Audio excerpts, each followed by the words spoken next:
जरताज गुल साहबा। स्पीकर साहब, मैं यहाँ पे बात करना चाहती हूँ N55 इंडस हाईवे के ऊपर। सर, ये डेरा गाजी खान से कश्मीर तक सिंध को जो है वो कनेक्ट करता है, फिर डेरा गाजी खान से ये कोयटा बलूचिस्तान तक को कनेक्ट करता है, फिर ये सर वाया रमक और आगे सर ये पेशावर तक, ये बिल्कुल सेंटर में है। सर, ये वाहिद N55 है पूरे पाकिस्तान में कि तमाम जो है वो मोटरवेज और तमाम हाईवेज डबल हैं सिवाय N55 के। फिर सर ये मशरक में N55 N70 के साथ कनेक्ट हो जाता है, जो मेरे हल्के डेरा गाजी खान N70 के साथ कनेक्ट करता है।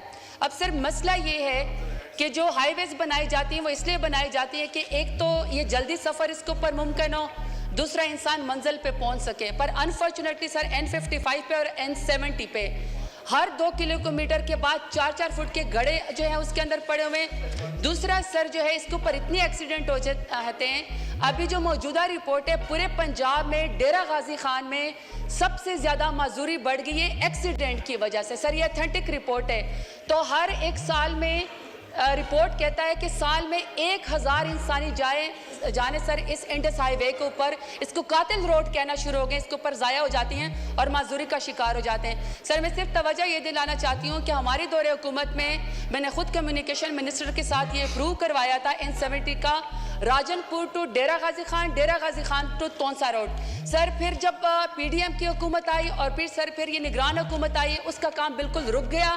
अभी सर सैलाब वाले कट और खड्डे भी पड़े हुए हैं और सर ये कातिल रोड उसी तरीके से 1000 इंसानी जाने ज़ाया होती है। सर, मेरी तवज्जो है कि कम्युनिकेशन के मिनिस्टर आए, प्लीज़ सर इस N70 के ऊपर N55 के ऊपर काम करके 2 रोया कर दिया जाए, क्योंकि सर ये वाहिद पाकिस्तान की रोड है जो डबल रोड नहीं है, बाकी तमाम डबल रोड है। शुक्रिया सर। मैंने फिलहाल वजीरों का रोल जो है ना वो मैंने अज्यूम कर लिया। आप मुझे लिख के दें, हम कम्युनिकेशन से इन राइटिंग जवाब मांग लेते हैं ये, और उसमें डिटेल लिख दिए जो आपने जिक्र किया। बेग साहब, डॉक्टर बेग साहब, डॉक्टर इश्तियाक बेग साहब। Thank you, Honorable Speaker.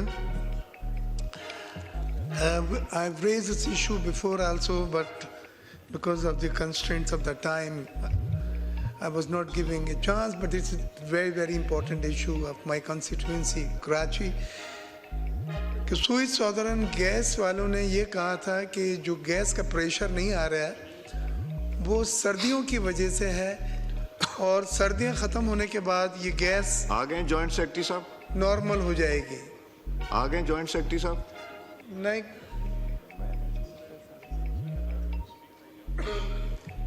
कहाँ सुई से मंगवाया उनको? सुई बलूचिस्तान से शायद आ रहे हैं जी। अब इशू ये है ना तो इनके ड्यूज का मसला है, जैसे कि इलेक्ट्रिक वालों ने कहा कि हम ड्यूज की वजह से लोड शेडिंग करते हैं, इनकी पेमेंट्स पूरी हैं, और सर्दियों का जो कहा गया था कि ये प्रेशर कम हो जाता है सर्दियों की वजह से, दर्जा हरारत कम होने की वजह से, वो भी नहीं। अब तो गर्मियाँ अरूज पे हैं कराची में बिलखुसूस, और गैस की सप्लाई इसी तरह बंद है, इंडस्ट्रियल भी है और रेसिडेंशियल भी है।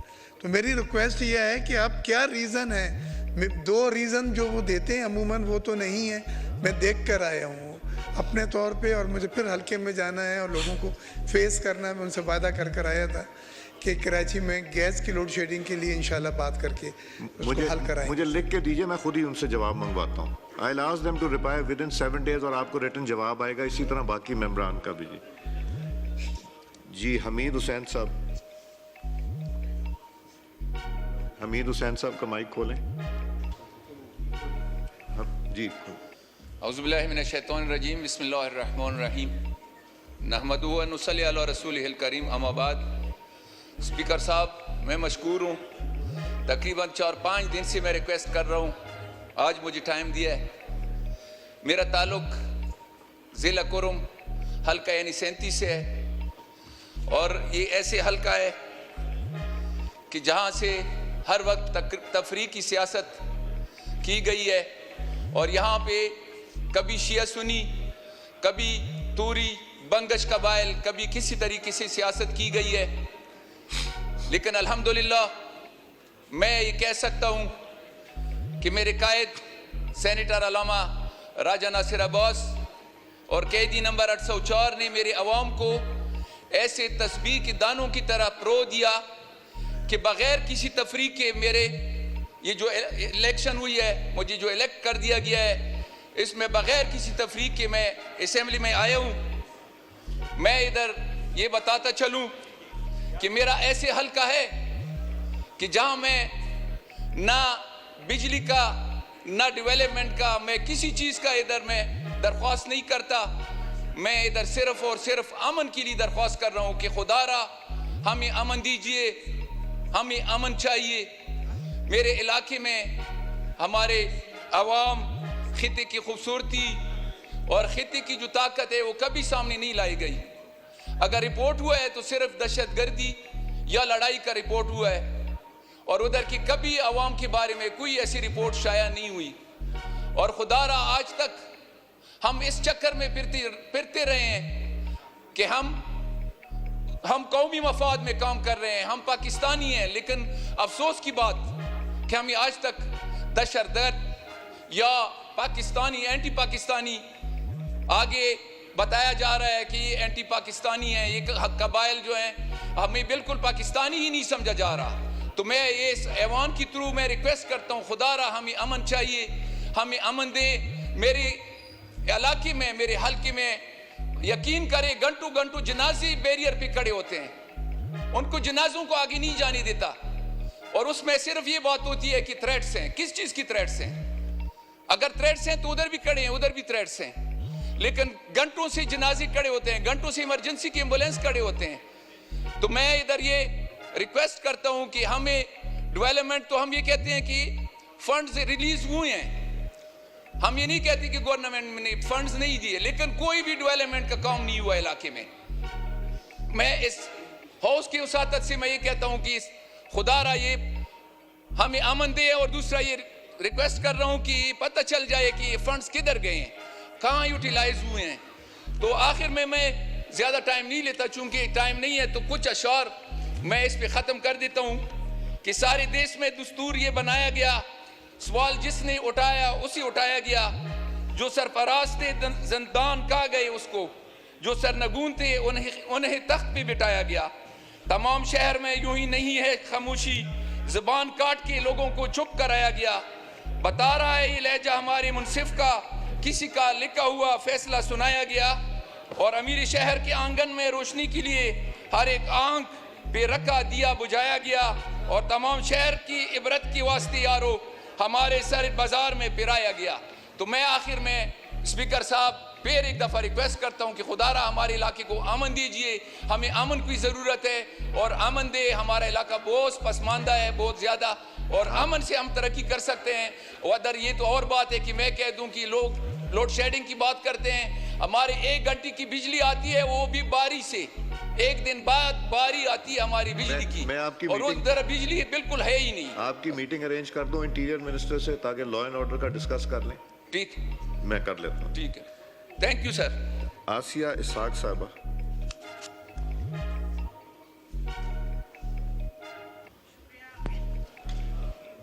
शुक्रिया मिस्टर स्पीकर। मैं आपकी तवज्जो जो है वो भी एग्रीकल्चर के ऊपर जो गुफ्तगू हो रही थी उसकी तरफ दिलाना चाह रही हूँ कि एग्रीकल्चर एज सच सिर्फ किसान ही नहीं बल्कि बागात भी पाकिस्तान से जो है वो मादूम होते जा रहे हैं, और एग्रीकल्चर एज सच जो है वो एक सिक्योरिटी रीज़न बनने के लिए जा रहा है। क्लाइमेटिक चेंज तो ऑलरेडी हो चुकी है, लेकिन अब जो है वो सिक्योरिटी कंसर्न होने जा रहा है। किसान के साथ मिस्टर स्पीकर पेट लगा हुआ है। अगर उसके फसल और उसके बागात को प्रोक्योर गवर्नमेंट नहीं करेगी तो वो मजबूर होगा कि वो अपनी ज़मीन को बेच दे, और जब वो अपनी ज़मीन को बेचेगा सर, तो या तो वहाँ पर हाउसिंग सोसाइटी बनेगी, या बहरिया बनेगा, या DHA बनेगा, और उसका नतीजा ये निकलेगा कि आपकी ज़मीन न सिर्फ बंजर हो जाएगी बल्कि एक सिक्योरिटी थ्रेट भी होगा। आज तो हम शायद किसी को ओब्लाइज करने के लिए गंदम को इंपोर्ट कर रहे हैं सर, लेकिन कल ये आपकी मजबूरी बन जाएगा कि आपको गंदम समेत और भी अजनास को इंपोर्ट करना पड़ जाएगा, और यही यहाँ पर सिक्योरिटी थ्रेट है सर। मैं आपसे सिर्फ ये गुजारिश करना चाहती हूँ कि चूँकि मेरा ताल्लुक कराची से है और कराची में आटे का बहरान हम पहले देख चुके हैं, वो कराची जो आज भी जो है वो बिजली, पानी, गैस से, टूटी सड़कों से, उबलते गटरों से भरा पड़ा हुआ है और महरूम है पानी, बिजली, गैस से, वो आटे का बहरान मजीद नहीं सह सकता सर। आज से 2-3 लिए लॉ एंड ऑर्डर से है, आप वो मिनिस्ट्री एग्रीकल्चर के इस को वीज के प्रोक्योरमेंट को सिक्योरिटी रीजन के तौर पे कंसीडर करे और इसको टेकअप करे सर। Thank you. शुक्रिया जी। इकबाल आफरीदी साहब।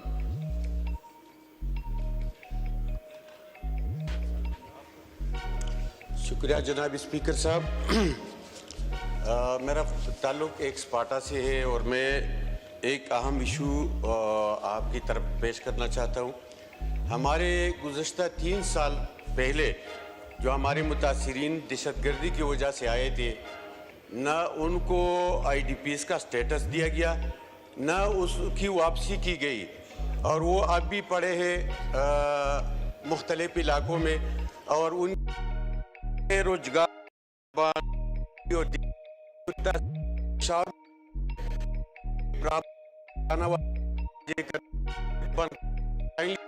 इस मसले जो साहब ने कहा कि हमारी लाशें जो है वो घंटों घंटों कतारों में खड़े होते हैं चेक पोस्टों पे, तो ये इशू है वहाँ पे। और दूसरा मेरा अहम इशू ये है इलाके का कि वहाँ पे जमींदार हमारे रात को तो पहरा देते हैं, दिन को जो खेती बाड़ी करते हैं उसको काट दी। स्पीकर साहब तवज्जो चाहता हूँ करें। मैं देख रहा था कि उधर इस मिनिस्ट्री का तो नहीं है, मैं ही टेकअप करूंगा। ये जो है ना आपके IDPs का, ये मुझे लिख के दे, मैं अभी उनसे लिख के इसका जवाब मांगता हूँ या आपकी मीटिंग अरेंज करता हूँ। गुज़श्ता 2009 से जो मुतासिरीन आए हैं वो अभी तक इलाकों में वापस नहीं गए और न उनको IDPs का स्टेटस दिया गया है। तो वहाँ इशू, दूसरा इशू है वहाँ पे ज़मींदारों का, वो उसको खाद की सप्लाई रोक दी गई गुज़श्ता 2 सालों से, और वहाँ पे रात को तो वो पहरा देते हैं, वही खेती बाड़ी से वो रोज़ी कमाते हैं, लेकिन उनको खाद की सप्लाई बंद कर दी गई है। तो लिहाजा मैं स्पीकर साहब रिक्वेस्ट करूँगा कि आप रूलिंग दे के वहाँ पे जो सप्लाई है खाद की वो बहाल की जाए, ताकि वो रोज़ी कमाए, वहाँ पे वो खेती बाड़ी करे। बहुत मेहरबानी। चीज़ें लिख के दे दीजिए ताकि मैं रेलेवेंट मिनिस्ट्रीज़ को भेज दूंगा, 2 अलग मुख्तलिफ बना दीजिए और उनसे जवाब भी मांग लेते हैं। ताहिर इकबाल साहब।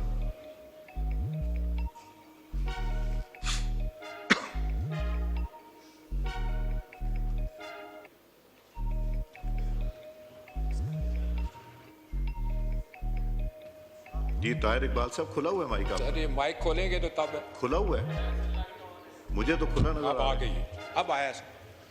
औज़ बिल्लाहि मिनश शैतानिर रजीम, बिस्मिल्लाहिर रहमानिर रहीम, अल्लाहुम्मा सल्लि अला मुहम्मदिन नबील उम्मी व अलैहि सल्लम तस्लीमा।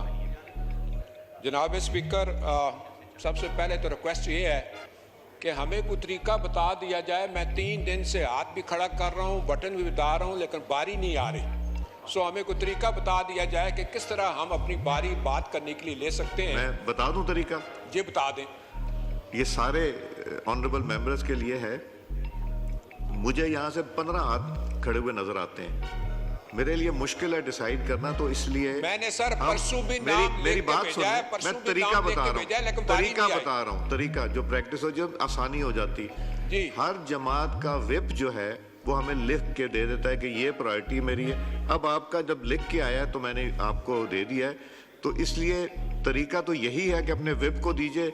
इधर से भी ये आमिर डोगर साहब मुझे नाम दे देते हैं, मैं उसी को फॉलो करता हूँ। इजाज़ जकरानी साहब दे देते हैं, लगता है तारिक फजल साहब आपको नहीं देना चाहते, तो इसलिए ये होगा। अब आप बात कीजिए ताहिर साहब।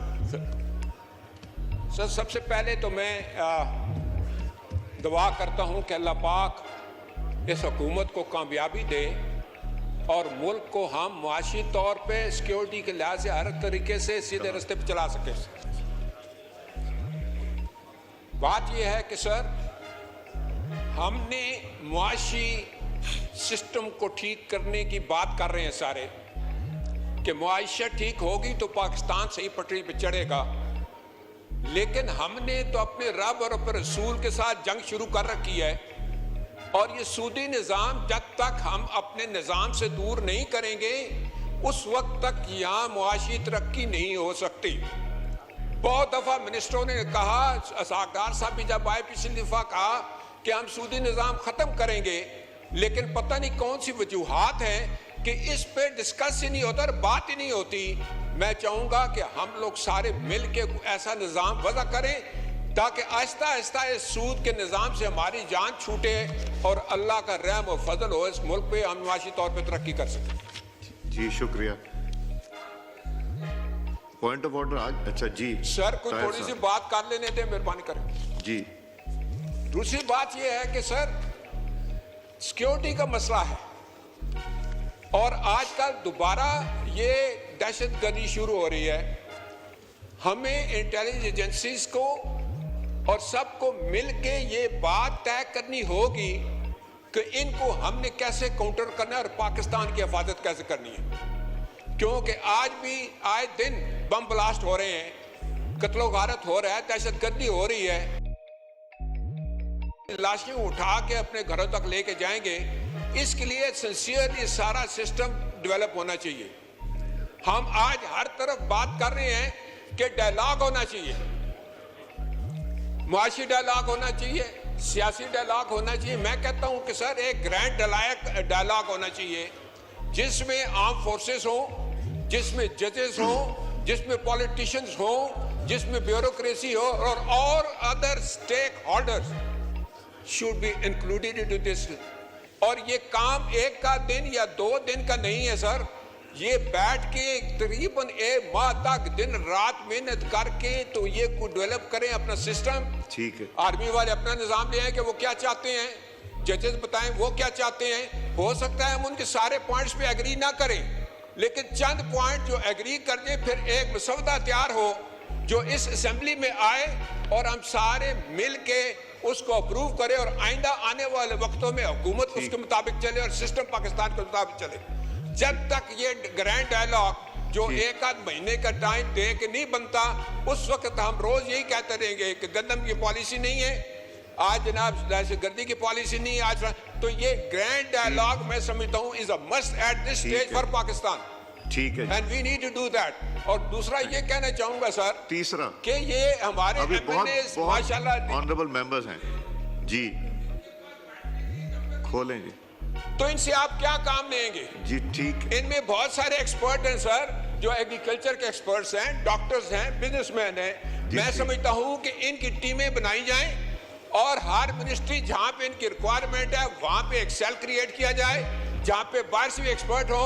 और हमारे ये एमएनए नौजवान माशाल्लाह बड़े पढ़े लिखे, इनको इस्तेमाल करें ताकि पाकिस्तान की बेहतरी के लिए मिलकर सारे काम करें तो ये काम आगे चलेगा। ठीक है। और ये जरूरी है कि हम मिल के इन सबको नौजवानों को, क्योंकि जब तक हम, मैं कहता हूं कि आप मिनिस्टर को एडवाइजर दे दें बजाय प्राइम मिनिस्टर के, मिनिस्टर को एडवाइजर दे दें ताकि 8-10 बंदे हर मिनिस्ट्री में हो जो जरूरी काम। और गवर्नर जी ठीक, thank you, thank you, thank you.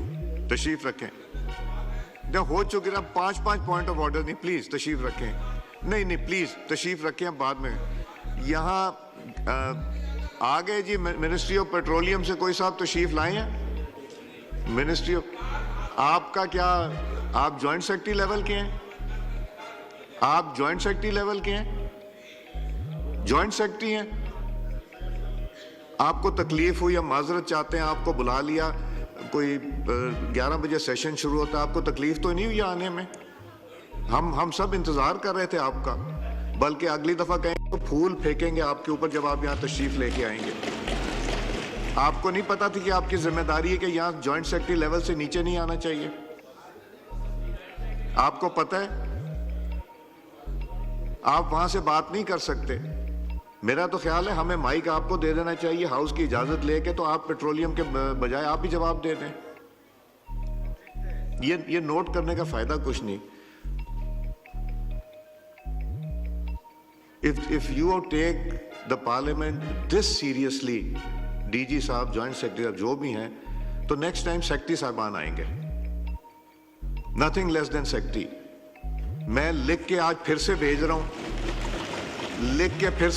हूं कि please don't take the parliament non seriously. ये सारे मिलके अगर रेजोल्यूशन पास कर देंगे कि आप तशरीफ लाए थे 1 घंटे के बाद, आप अच्छे रहेंगे, क्या मुनासिब लगेगा? ये लेटर हमने भेज दिया कल, आज फिर भेज रहे हैं।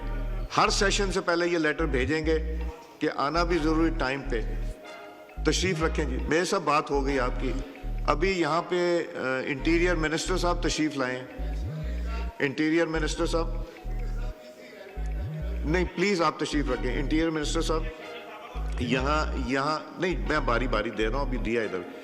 इंटीरियर मिनिस्टर साहब यहाँ इकबाल आफरीदी साहब ने बात की अभी, जो लॉ एंड ऑर्डर सिचुएशन है इनके ट्राइबल एरिया में, इस तरह और कुछ दोस्तों ने बात की, खालिद साहब ने बात की है। तो मैं रिक्वेस्ट करूंगा कि जिन मेंबरान का इशू है ना इंटीरियर से, जिनका इंटीरियर से इशू है, अगर यहाँ पे बैठ के या लॉबी में बैठ के इनसे बात कर लें तो फिर नहीं, मैं दूंगा इसके हिसाब से, प्लीज़। नहीं, आपके विप ने दिया हुआ है लिख के। इजाजुल हक साहब।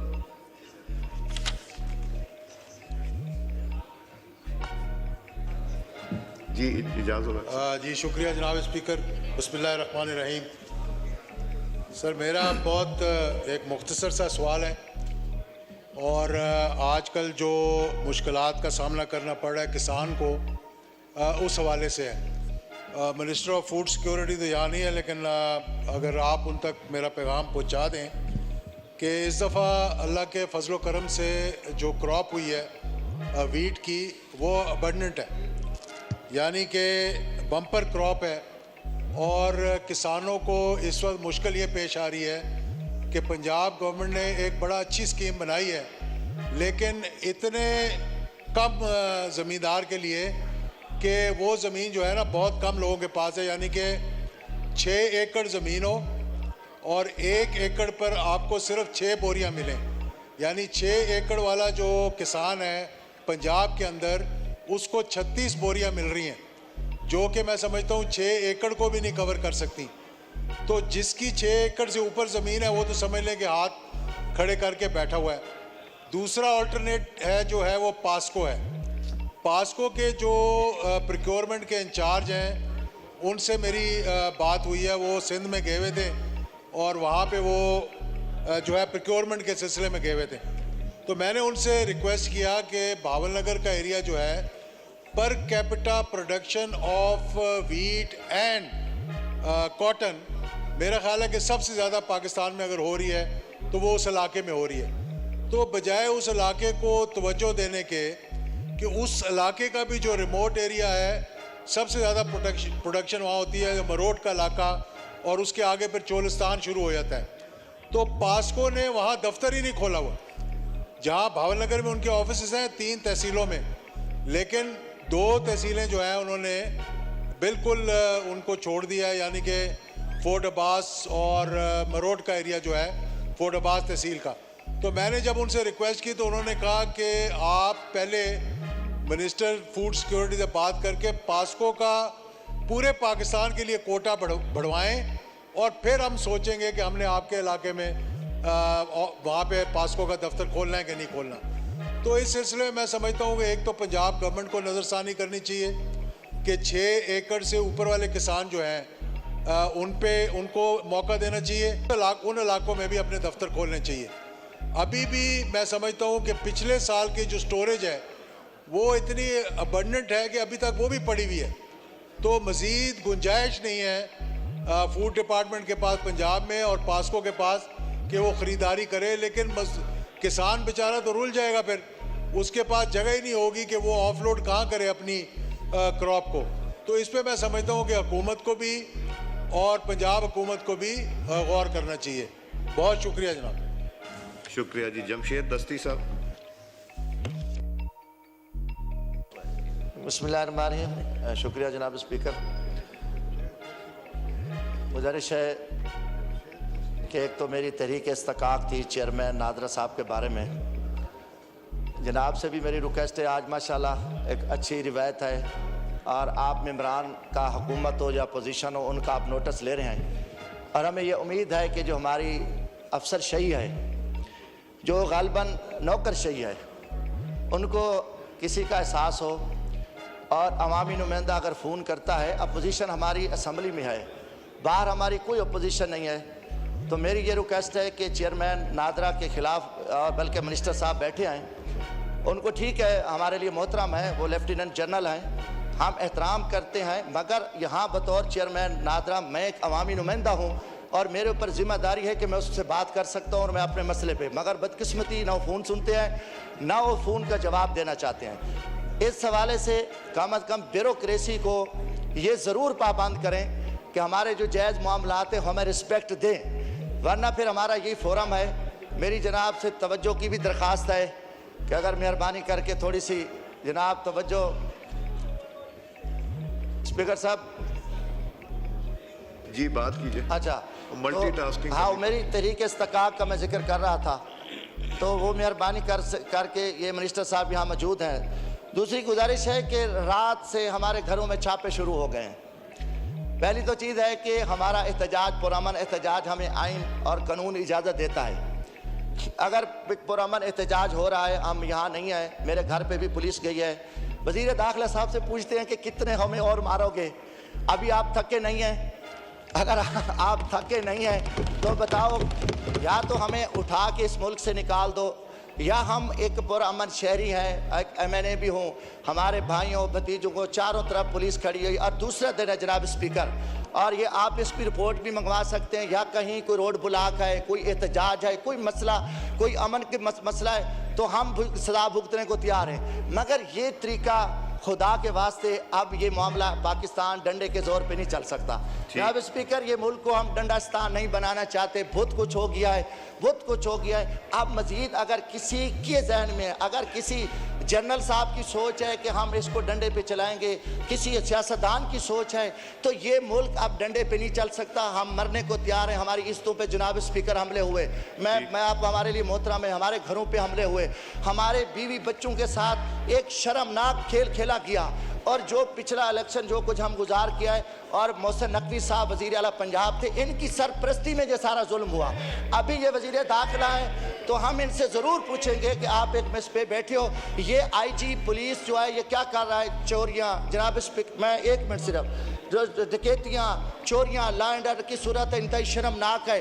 ईमान से कह रहा हूँ, थाने बिके हुए हैं। मेरे अपने, मुझे एक अफीसर ने बताया कि 20 लाख रुपया अच्छे थाने का रेट है, DPO लेता है, दरमियाने का 15 लाख और 10 लाख रुपया जो छोटा थाना है, ये रेट लगे हुए हैं। पंजाब का इशू है, इंटीरियर मिनिस्टर साहब से बात करें कम अज कम, क्योंकि सर IG से तो ये पूछ सकते हैं ना स्पीकर साहब, अगर हमारा कोई इस्तकाक मसला बनता है। तो आखिरी गुजारिश मैं ये कर रहा हूँ कि एक मेरी तहरीक इस्तकाक के बारे में रिक्वेस्ट है। दूसरी और लास्ट बात है कि अपना महकमा खुराक ने जनाब स्पीकर, अच्छा हम नहीं दे रहे पॉइंट, अच्छा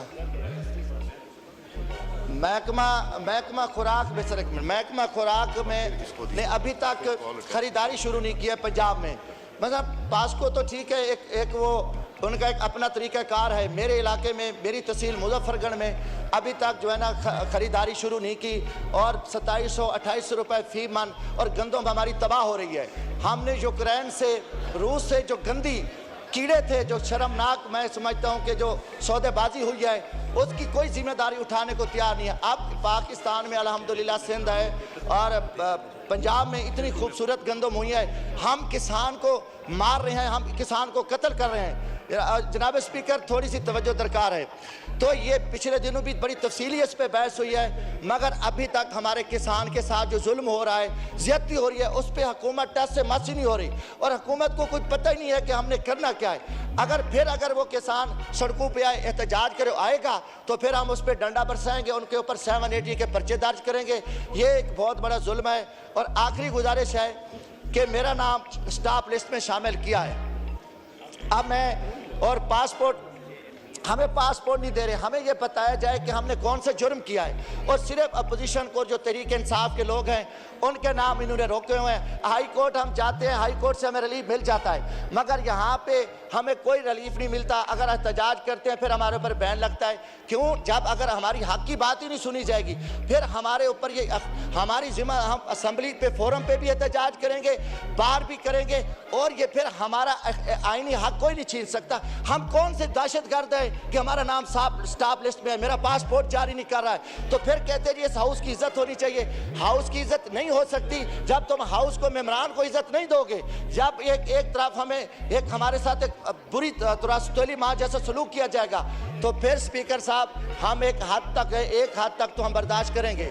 और ये भी इससे पूछा जाए, वजीर दाखिला बताए कि हमारे घरों पे छापे क्यों मारे जा रहे हैं, हमने कौन सा जुर्म किया है और हमने कौन सा गुनाह किया। अगर हमारा गुनाह जुर्म नहीं है तो आईजी पंजाब को लगाम दे।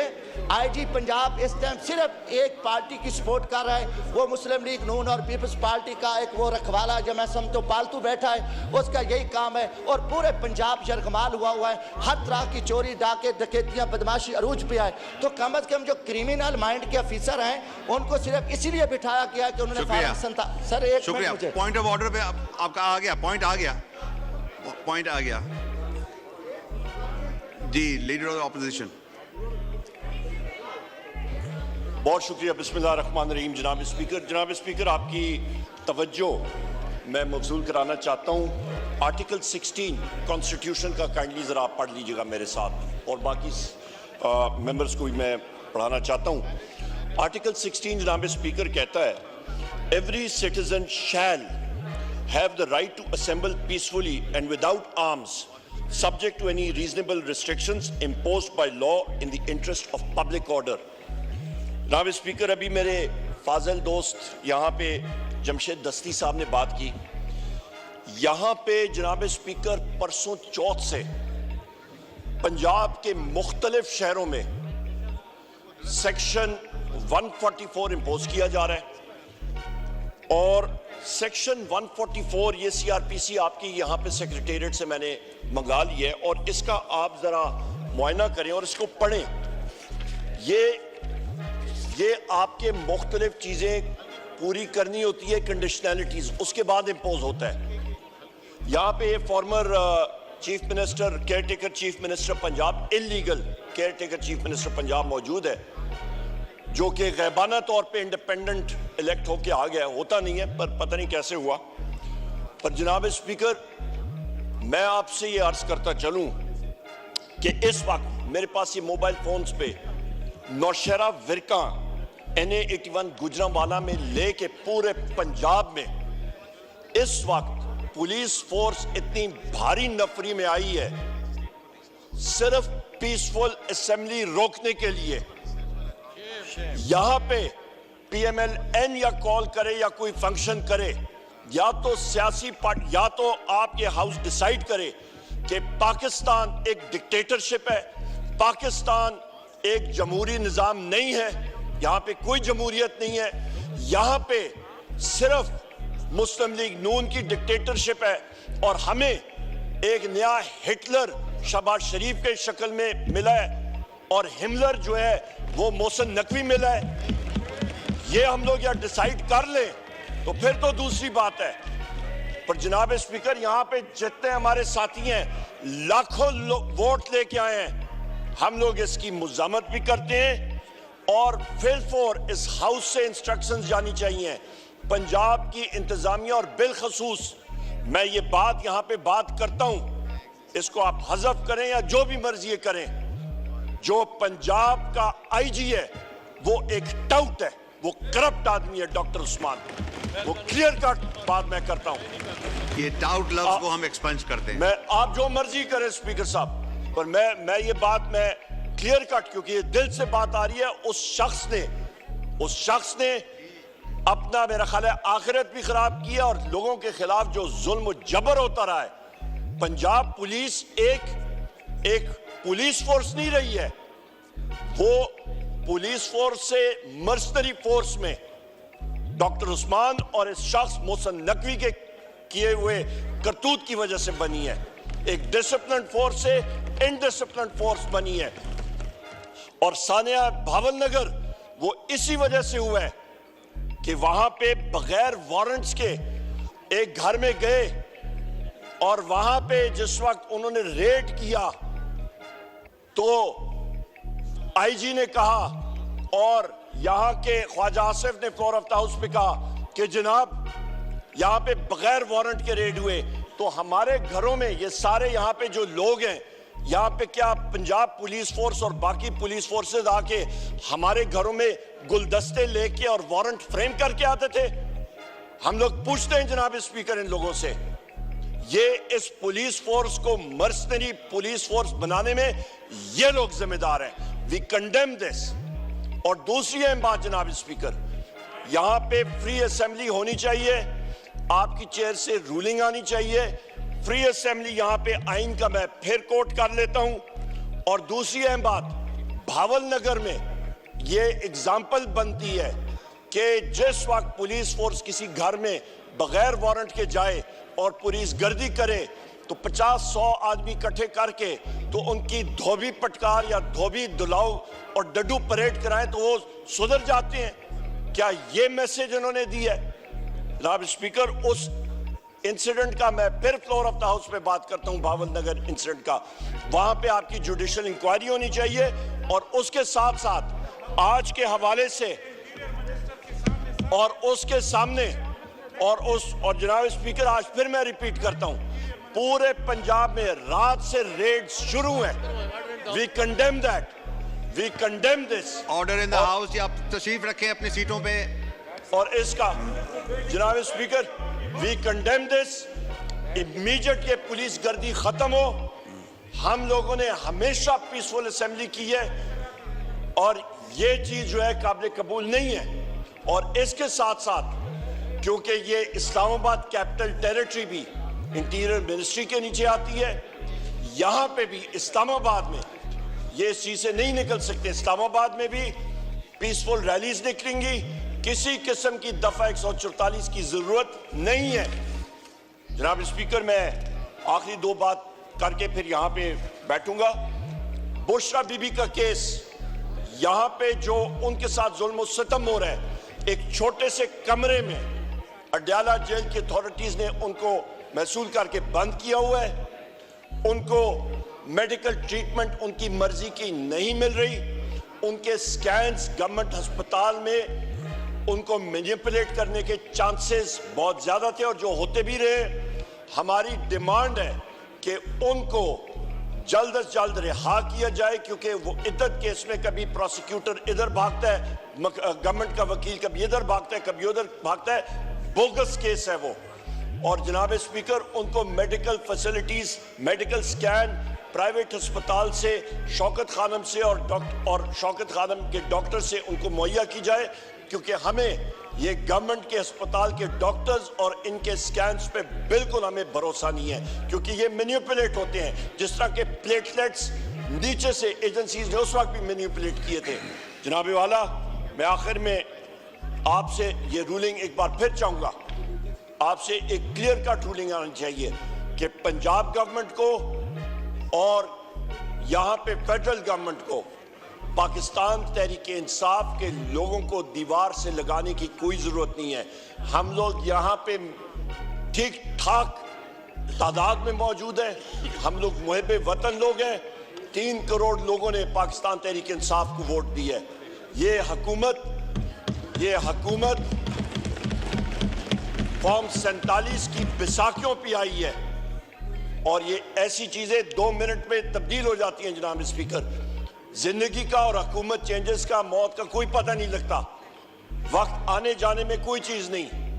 जनाब स्पीकर, मैं इसीलिए आपका गुजारिश करूंगा कि प्लीज आपकी क्लियर कट फॉर डेमोक्रेसी ये रूलिंग जो है ये क्लियर कट है। अभी जमशेद दस्ती साहब ने बात की थी, यहाँ ये जमशेद दस्ती साहब यहाँ पे मौजूद हैं, यहाँ पे हमारे मुख्तलिफ साथी सारे पंजाब के मौजूद हैं। उनके हलकों में अभी ये जब जाएंगे तो इनके पीछे जनाब स्पीकर अरेस्ट के लिए पुलिस तैयार होगी। लिहाजा डिग्निटी ऑफ द हाउस आपने प्रोटेक्ट करना है। बहुत शुक्रिया जनाब स्पीकर। शुक्रिया। ये डॉक्टर निघत शकील साहब है।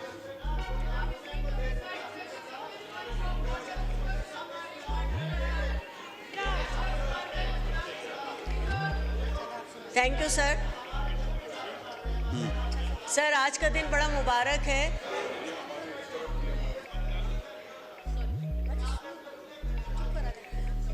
सर आपने मुझे मौका दिया है, शुक्रिया। मैं इंटीरियर मिनिस्टर का शुक्रिया अदा करना चाहती हूँ और बड़ा मुबारक दिन है कि आज ये हमारे पास हमारे दरमियान तशरीफ़ रखते हैं और हम सब ने इनसे बात की है। मैं कराची के हवाले से ही कल बात करना चाह रही थी, लेकिन क्योंकि ये मौजूद नहीं थे तो हम बहुत सारी बातें नहीं कर सके। मेरी सिर्फ गुजारिश ये है कि कराची के हवाले से जो आए दिन की बिगड़ती हुई सूरत हाल है उस पर कैसे काबू पाया जाएगा। कल भी हमारी जो कॉल अटेंशन थी वो सर किल कर दी गई थी, उसमें बीच बीच में लोगों को बोलने का मौका दिया गया था जिसकी वजह से हमारा वो इम्पैक्ट ही नहीं आया था।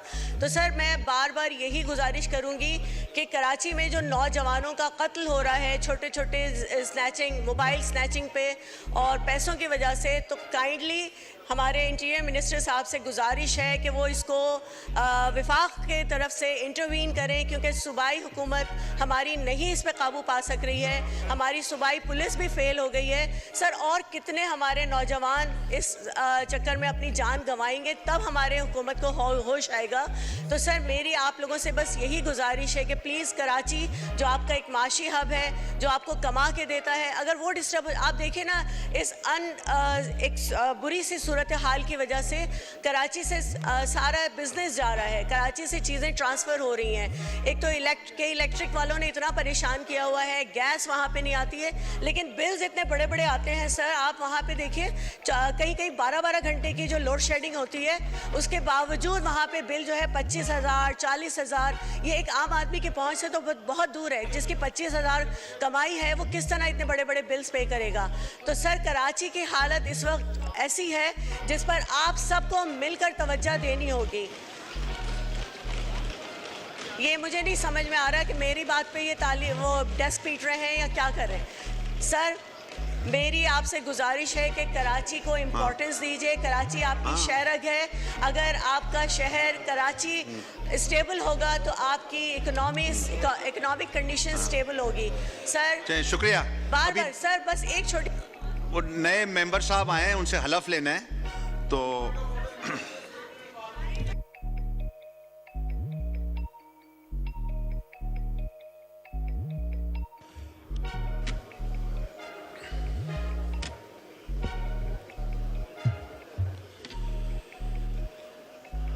जी अब आप नए मेंबर साहब से रिक्वेस्ट है कि वो अपनी सीट पे खड़े हो जाएं और हलफ लें। बिस्मिल्लाहिर्रहमानिर्रहीम। बिस्मिल्लाहिर्रहमानिर्रहीम। शुरू करता हूँ अल्लाह के नाम से जो बड़ा मेहरबान निहायत रहम करने वाला है। शुरू करता हूँ अल्लाह के नाम से जो बड़ा मेहरबान निहायत रहम करने वाला है। मैं फैसल अमीन खान सद के दिल से हल्फ उठाता हूँ। सद के दिल से हल्फ उठाता हूँ। मैं खुलूस नीयत से पाकिस्तान का हामी और वफादार रहूँगा। कि बहैसियत रुकन कौमी असम्बली मैं अपने फ़राइज़ व कारहाय मनसबी ईमानदारी अपनी इंतहाई सलाहियत और वफादारी के साथ इस्लामी जमहूरिया पाकिस्तान के दस्तूर और कानून और असम्बली के कवायद के मुताबिक और हमेशा पाकिस्तान की खुद मुख्तारी सालमियत इस्तेहकाम यकजहती बहबूदी और खुशहाली की खातिर अंजाम दूंगा कि मैं इस्लामिया नज़रिया को बरकरार रखने के लिए कोशां रहूंगा जो क़याम पाकिस्तान की बुनियाद है। और ये कि मैं इस्लामी जमहूरिया पाकिस्तान के दस्तूर को बरकरार रखूंगा उसका तहफ़्फ़ुज़ और दिफ़ा करूंगा। अल्लाह ताला मेरी मदद और रहनुमाई फरमाए। आमीन। आइए और ये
जी ये अभी कॉलिंग अटेंशन नोटिस ले लेते हैं।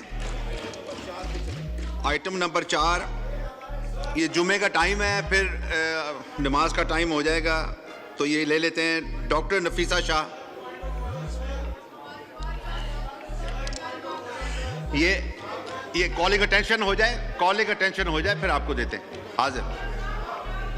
I would like to invite the attention of the Minister for Communications to a matter of urgent public importance regarding failure to repair old national highway devastated by the floods, causing grave concern among the public. Minister Communication.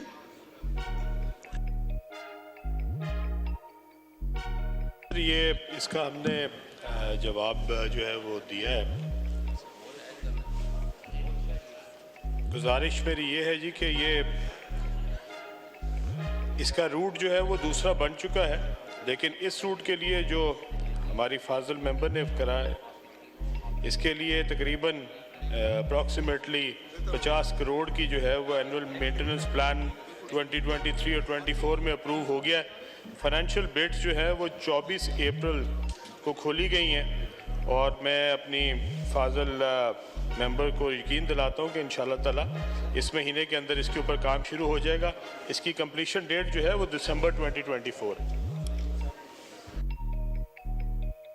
जी नफीसा शाह साहिबा to ask one question. Speaker साहब, I want to thank the minister for this encouraging answer.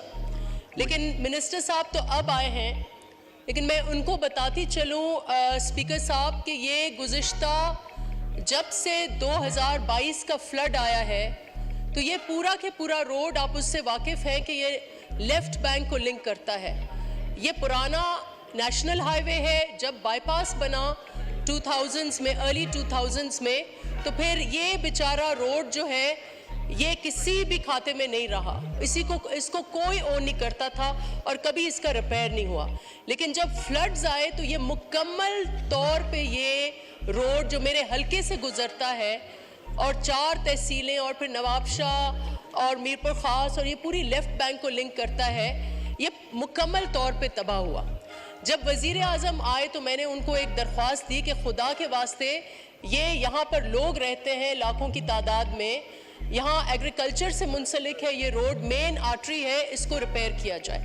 उसके बाद कई दरख्वास्तों के बाद ये finally approve हुआ पिछले दौरे हुकूमत में, लेकिन उस वक्त से आज 1.5 साल होने को है और जो जवाब वज़ीर साहब ने दिया है, ये जवाब वहाँ के चेयरमैन NHA से कहें तो वो भी ये कहता है कि टेंडर हो चुका है, 15 दिन में शुरू होगा।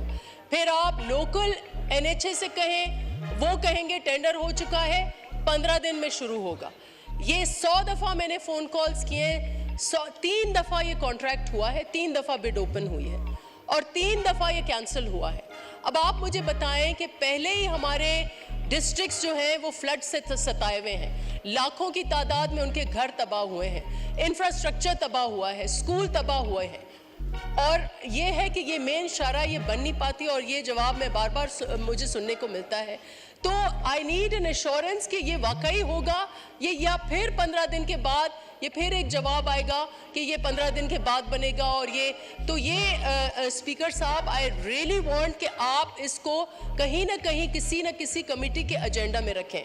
दूसरी बात मैं ये बताऊं, मिनिस्टर साहब, मेरी एक attention, and this is for the whole house also, अगर आप मिनिस्ट्री ऑफ कम्युनिकेशंस की वेबसाइट पर चले जाएं तो वहां एक क्लियरली नॉर्थ साउथ अपार्थाइड नजर आता है जनाब speaker, and I am using this word apartheid very consciously.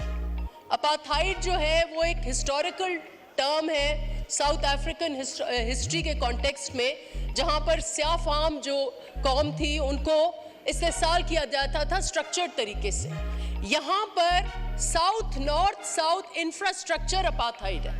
आप जैसे ही सरहदें पार करते हैं बड़े सूबों की छोटे सूबों की तरफ, तो आपको लगता है कि किसी आप और दुनिया में आ गए। ये मुल्क सेम नहीं लगता। जनाब स्पीकर, सारा इंफ्रास्ट्रक्चर, वो रेलवे हो वो तबाह, वो नेशनल हाईवे हो वो तबाह। तो वफाक को खुदा के वास्ते आप सिंध की तरफ ध्यान दें। पहले ही हम फ्लड से सताए हुए हैं और वजीर साहब आ गए हैं। मैं उनकी अश्योरेंस चाहती हूँ कि वो पर्सनली इसको मॉनिटर करेंगे और इसको हमें ऐसे रिपेयर करेंगे जैसे यहाँ 2 लेन शारा होती है, उसको 3 लेन 2 साल में बनाया जाता है, फिर 4 लेन में बनाया जाता है, फिर 5 लेन की शारा इधर हो जाती है। और हमारे लोग जो हैं वो यकीन करें, this road has caused massive economic loss, शुक्रिया, massive suffering to the people। शुक्रिया जी। मिनिस्टर साहब जी, हमारी बहन ने जो निशानदेही की है, मैं इनको बिल्कुल एश्योर कराता हूँ। ना सिर्फ ये कि मैं इसको खुद भी मॉनिटर करूँगा, बल्कि मैं आपके पास आऊँगा वहाँ पे जिस दिन ये काम शुरू हो जाए और आके खुद भी देखूँगा, उसकी क्वालिटी भी चेक करूँगा।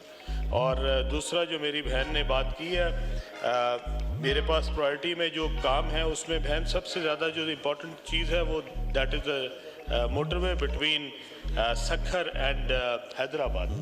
और मेरे ख्याल में वो सबसे बड़ा जो है वो हमारी प्रायोरिटी होगी इंशाल्लाह ताला। मैं कोशिश करूँगा, एक ये और दूसरी एक शाहरा जो है जो बहुत इम्पोर्टेंट है, जो मेरे ख्याल में हमें बनानी चाहिए, वो जो हमारी नॉर्थ में जा रही है, अब जो मोटरवे बनी है उससे लेके और बाबू सर टॉप के एक टनल बनाते हुए हमने इसको कनेक्ट करना है।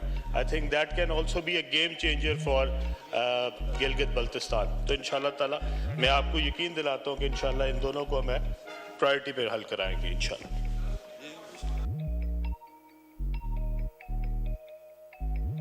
साहिबा, to ask one question, not present. Mehtab Akbar Rashidi साहिबा, नाज बलोच साहिबा हैं तो खड़े हो जाए ना जी। जी, नाज बलोच साहिबा का माइक को लें। थैंक यू डिप्टी स्पीकर साहब। डिप्टी स्पीकर साहब, अल्लाहु अकबर,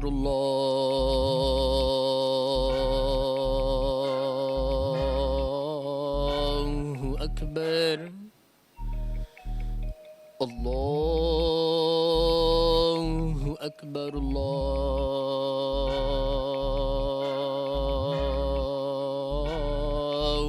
अकबर। अशहदु अल्ला इलाहा इल्लल्लाह,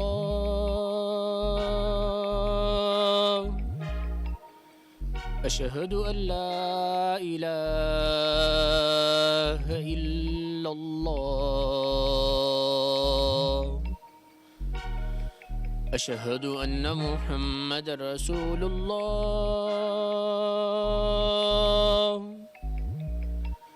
अशहदु अन्ना मुहम्मद रसूलुल्लाह। हय्या अलस्सलाह,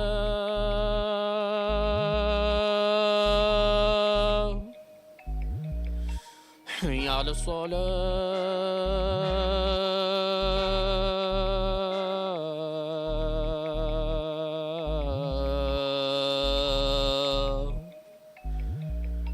हय्या अलल फलाह,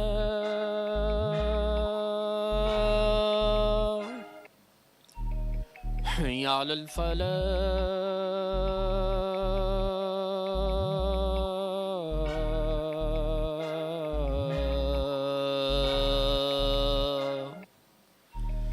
अल्लाह